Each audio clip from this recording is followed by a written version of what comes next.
What I'm looking for is a story, always looking for a story. And you'll find that the stories in people's lives, the ones that are the most meaningful and impactful and interesting, tend to revolve around a certain emotion, whether that be extreme anger, extreme fear, extreme sadness, extreme happiness.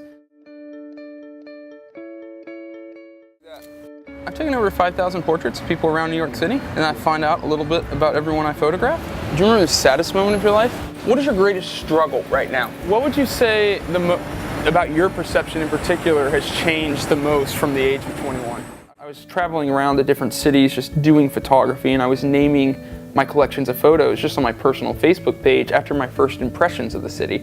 Philadelphia was bricks and flags, Pittsburgh was yellow steel bridges, and then I got to New York, and I just remember my first impression was all the people, and so I just named it Humans of New York. Now that Humans of New York has become much more about storytelling in addition to the photography, I look for people that I'm able to talk to. Somebody's willingness to let me photograph them and willingness to tell me a story has nothing to do with the words I say. It all has to do with the energy I'm giving off. I'm not trying to get this quote to pair with this photograph.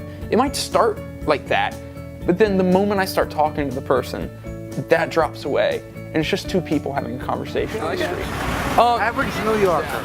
You know, I feel very protective and very thankful to the people who allow me to take their photographs. If somebody does not have a pleasant experience, if they contact me before I put the picture up and say I changed my mind, I never post. And if they contact me after I put up the photo and said I changed my mind, I always remove it.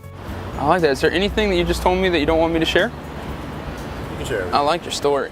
As compared to other places on the internet, I think Humans of New York has a very, very kind of warm-hearted, very supportive, celebratory tone to it. One thing that, always kind of makes me smile is when people write to me and say, all the time now I'm walking by and I say, oh, that's such a honey moment, or that's such a honey picture.